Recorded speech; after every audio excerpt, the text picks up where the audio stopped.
যারা পেশাগত সাংবাদিকতা করেন এবং যারা সাংবাদিকতার উপরে পড়াশোনা করেছেন, ট্রেনিং নিয়েছেন, সেই সব পেশাগত সাংবাদিকদের সঙ্গে সাধারণভাবে যারা সাংবাদিক হয়ে উঠেছেন তাদের কার্যপরিধি, তাদের কাজের জায়গা এবং মর্যাদাগত জায়গায় একটা বড় ধরনের গ্যাপের জায়গা তৈরি হয়েছে।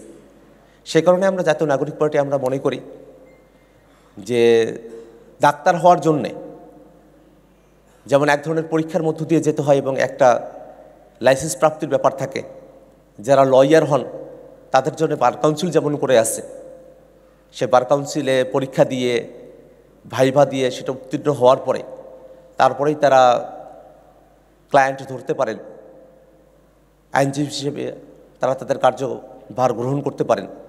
তেমনিভাবে সাংবাদিকদের জন্যও আসলে কারা সাংবাদিক হলেন, সংবাদকর্মী হলেন, সেটার একটা সুনির্দিষ্ট জায়গা থাকা দরকার, একটা বডি থাকা দরকার, যেখানে সাংবাদিকতার যে মানদণ্ডগুলো আছে সেটার পরীক্ষা নিরীক্ষার পরেই সেই বডিটা কারা সাংবাদিক হিসেবে কাজ করবেন না করবেন সেটা একটা লাইসেন্স দিবেন বা সেই জায়গাটাকে তারা সুনির্দিষ্ট করবেন।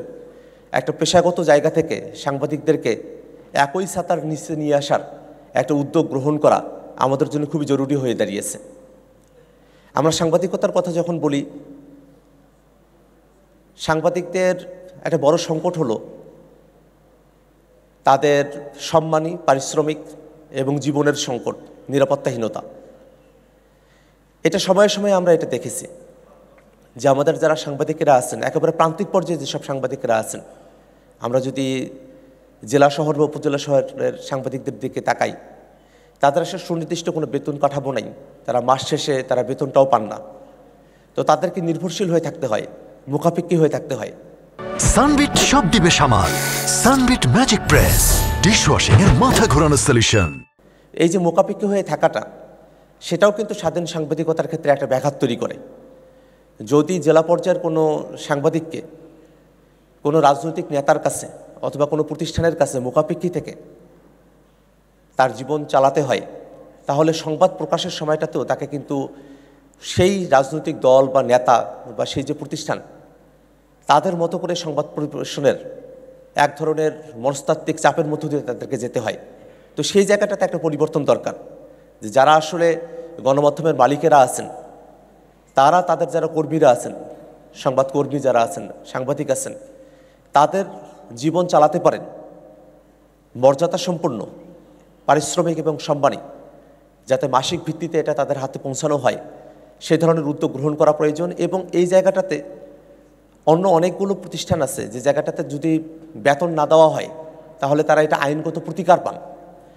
কিন্তু আমাদের সাংবাদিক বন্ধুরা তারা যদি বেতন না পান তাহলে তাদের কত আইনগত কোনো প্রতিকারের জায়গা নেই।